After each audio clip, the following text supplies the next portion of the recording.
Hello friends, मैं Mohammad Quddus Multitech e vehicle lab में आपका बहुत बहुत स्वागत है।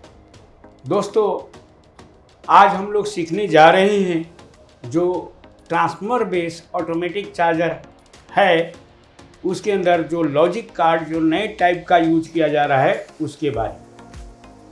तो उस लॉजिक कार्ड का एक हिस्सा मैंने डिजाइन किया है जो कि एसी सेक्शन को कंट्रोल करने के लिए बनी हुई है या एसी एम्पियर को कंट्रोल करने के लिए बनाई गई है, या दूसरे तरीके से उसे कहें तो जो 220 वोल्ट एसी मेन ट्रांसफार्मर में मैं इस लॉजिक कार्ड के द्वारा दिया जाता है उसको पहुंचाने के लिए, यानी प्राइमरी वाइंडिंग में पहुंचाने के लिए जो स्विच या एससीआर का प्रयोग किया जाता है उस सर्किट के बारे में मैं आपको बताने जा रहा हूँ, जिसे इजी भाषा में कहते हैं एसी कंट्रोलर सर्किट। तो एसी कंट्रोलर सर्किट में मैंने इस बोर्ड पे अभी अधूरा सर्किट बनाया है और कुछ आपके सामने भी डिजाइन करूँगा। तो आइए, समय बचाने के लिए मैंने ऐसा किया है। तो सबसे पहले आप ये जो एक सर्किट देख रहे हैं जिसमें यूज किया गया है 555 आईसी, जैसे कि यहाँ पे आपको 555 लिखा हुआ दिख रहा है। तो 555 आईसी होता क्या है, पहले मैं इसके बारे में आपको बताना चाहूँगा। 555 आईसी बहुत जगह यूज किया जाता है, जिसे हम टाइमर आईसी के नाम से भी जानते हैं। तो जहाँ पर भी हमें टाइम को कांस्टेंट करना है या ड्यूटी टाइम को अगर कांस्टेंट करना है तो मैं इसका यूज कर सकता हूँ। तो आइए पहले इसको समझते हैं, फिर इससे आगे वाला सर्किट भी मैं इसे ऐड करूँगा। तो जैसा कि आपको पता है कि किसी भी आईसी को ऑपरेट करना चाहते हैं तो सबसे पहले आपको सप्लाई प्रोवाइड करना पड़ता है। तो इसकी सप्लाई जो दी जा रही है 12 वोल्ट की, 12 वोल्ट की सप्लाई दी जाएगी। कहाँ से आएगा? जो आपके लॉजिक बोर्ड पे 7812 रेगुलेटर आईसी लगा होता है 3 पिन का, उसके द्वारा दिया जाता है और ये पिन नंबर 3 से आता है, फ्रॉम पिन नंबर 3। तो जब हम इसको सप्लाई देंगे तो इस पे 12 वोल्ट की सप्लाई आपको मिल जाएगी पिन नंबर 8 पर, और पिन नंबर 1 क्या है? Ground pin. तो जैसे ही हम इसको सप्लाई और ग्राउंड देते हैं तो ये आईसी एक्टिव होती है, और एक्टिव करने के लिए मुझे इसको पल्स देना होगा। और पल्स कैसे देंगे वो हम 4 नंबर पिन पे भी दे सकते हैं और 5 नंबर पिन पर भी दे सकते हैं। तो अलग अलग डिजाइनर, किसी कोई 4 पे देता है पल्स, कोई 5 पे देता है। तो सपोज दैट इसका फंक्शन जानने के लिए पहले सप्लाई ग्राउंड देंगे, और देने के बाद जब हम इसको एक्टिव करना चाहते हैं तो इसमें मैंने डिजाइन किया है पिन नंबर 5 पर। तो 5 पर हम सिग्नल इन करेंगे, सिग्नल इनपुट। अब ये सिग्नल इनपुट कहाँ से आएगा? From pin number 7 of AC controller IC. यानी एसी कंट्रोलर आईसी कहने का मतलब है लॉजिक कार्ड में 2 LM324 लगा है जो एसी के लिए बना है, उस आईसी से आ रही है। तो इस आईसी को आप कैसे पहचानेंगे? इसका सबसे बेस्ट तरीका है कि आप जो लॉजिक बोर्ड पर एक ब्रिज बना होता है, उसके ब्रिज डायोड के कैथोड जंक्शन से एक डायोड के द्वारा जो एसी कंट्रोलर आईसी के पिन नंबर 9 पर दी जाती है, उसी को हम एसी कंट्रोलर आईसी बोल रहे हैं। तो उस एसी कंट्रोलर आईसी से, आईसी के पिन नंबर 7 से सिग्नल आएगा, और जैसे ही पिन नंबर 5 पे सिग्नल प्रोवाइड होगा तो ये कैपेसिटर चार्ज डिस्चार्ज होने लगेगा और पिन नंबर 3 से सिग्नल आउट हो जाएगा। और पिन नंबर 3 से सिग्नल आउट होगा तो इसके गेट पे सिग्नल पहुंच जाएगी, और गेट पे पहुंचने के कारण ये जो ट्रांजिस्टर है, जिसे ड्राइवर ट्रांजिस्टर हम कह सकते हैं, ये ड्राइवर ट्रांजिस्टर हम कह सकते हैं,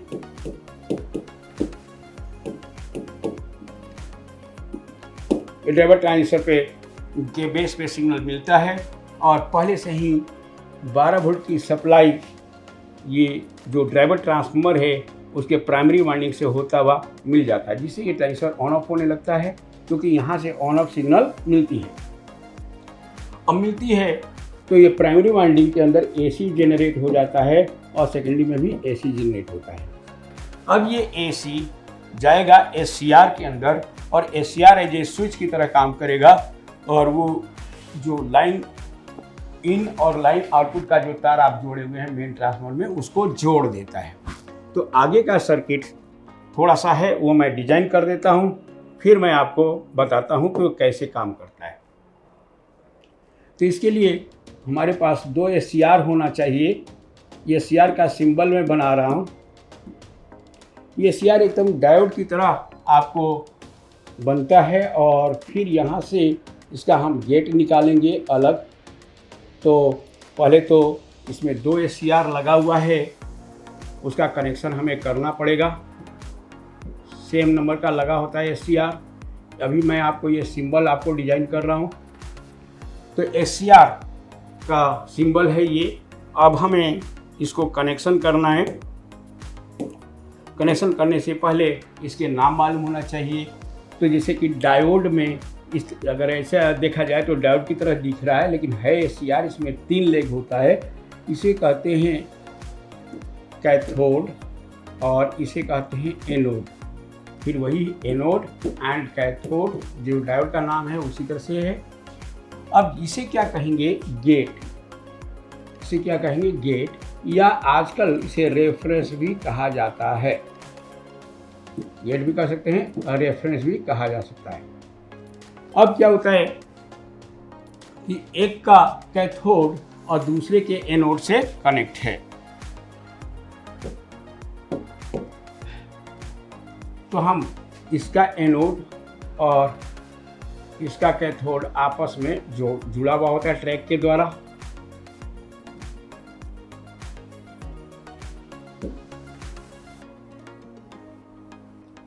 और फिर इसका कैथोड और इसका एनोड आपस में कनेक्ट है।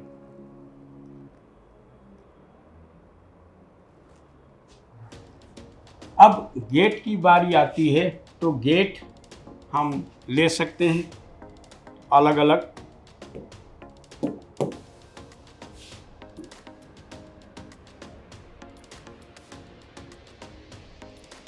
इसका भी गेट अलग हम ले सकते हैं।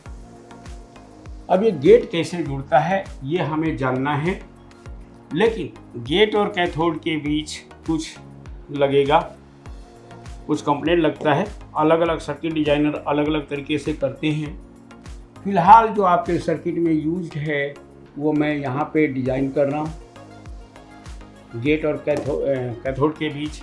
ठीक इसी तरह से सेम यहाँ पे भी जुड़ा है। अब क्या करना है कि अब ये 2 पिने गेट कहाँ जुड़ेगा और ये कहाँ जुड़ेगा ये जानते हैं।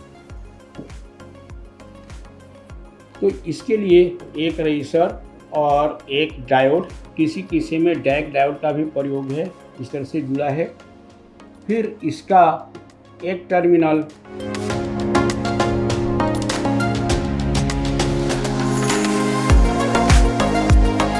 यहाँ पे भी एक रेजिस्टर और फिर एक डायोड के द्वारा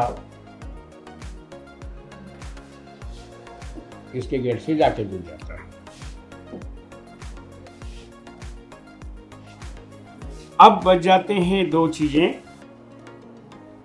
कि अब ये जो जंक्शन है वो कहाँ जाता है, ये भी आपको पता होना चाहिए। एक टर्मिनल इसका एनोड कैथोड का जंक्शन और फिर इसका भी एनोड कैथोड का जंक्शन, ये 2 अलग अलग ट्रैक निकलेंगे और यही बन जाएगा लाइन इन और लाइन आउटपुट। तो सपोज दैट ये लाइन इन है और तो ये क्या बन जाएगा? Line output. हालांकि आप इंटरचेंज कर सकते हैं, लेकिन इसको प्रोटेक्शन के लिए कुछ कंपोनेंट लगे होते हैं, एक रेजिस्टर और एक कैपेसिटर। एक तरह से AC को फिल्टर करने के लिए लगा होता है, कुछ ऐसा ये लगा हुआ है। तो अब ये सर्किट पूरी तरह से बन के तैयार है, लेकिन अब हमें ये जो 2 टर्मिनल है ये जोड़ना बचा हुआ। तो इसको हम क्या करेंगे, एक टर्मिनल उठाया और फिर इसके साथ हमने कनेक्ट करा। और दूसरा टर्मिनल उठाया तो फिर हमने इसके साथ एनोड कैथोड जंक्शन वाले से जोड़ देना है। तो ये कनेक्शन पूरा हो गया। अब ये पूरा का पूरा सर्किट बन के तैयार है। लेकिन इसमें से एक क्वेश्चन होता है कि ऐसा क्यों करते हैं, इसका कनेक्शन ऐसा क्यों है, ये जानकारी ज़रूर चाहिए आपको। और कॉइल के बारे में भी अच्छा नॉलेज आपको होना चाहिए। अब कॉइल एक बहुत ही जटिल समस्या है, बहुत ही मुश्किल टॉपिक होता है। अक्सर लोग कॉइल को इजी समझते हैं, लेकिन अगर इलेक्ट्रॉनिक्स में या इलेक्ट्रिकल में सबसे ज़्यादा कोई वास्ट चीज़ें हैं, मुश्किल चीज़ें हैं, वो होता है कॉइल। कॉइल को जो समझ गया तो आसानी से कोई भी सर्किट को समझ सकता है। तो यहाँ पे हर पहलू पर, हर बातों पर बहुत ही बारीकियों के साथ आपको ये सारी जानकारी दी जाती है। अगर आप इसको जानना चाहते हैं बहुत अच्छी तरह से, किसी भी चार्जर या कंट्रोलर को आप जानना चाहते हैं तो बहुत अच्छी तरह से यहाँ पे आके सीख सकते हैं और मुझसे मिल सकते हैं। तो चलते हैं अब अगले वाले पॉइंट को समझने के लिए कि हमने ये सर्किट तो बना दिया, अब ये कैसे काम करता है। तो इसके लिए आपको कैसे काम करता है इसे समझने के लिए थोड़ा सा मैं आपको बता दूं कि जब इसे हम सप्लाई प्रोवाइड करते हैं तो 12 वोल्ट की सप्लाई यहाँ भी मिलेगी और 12 वोल्ट के आसपास यहाँ भी मिलेगी।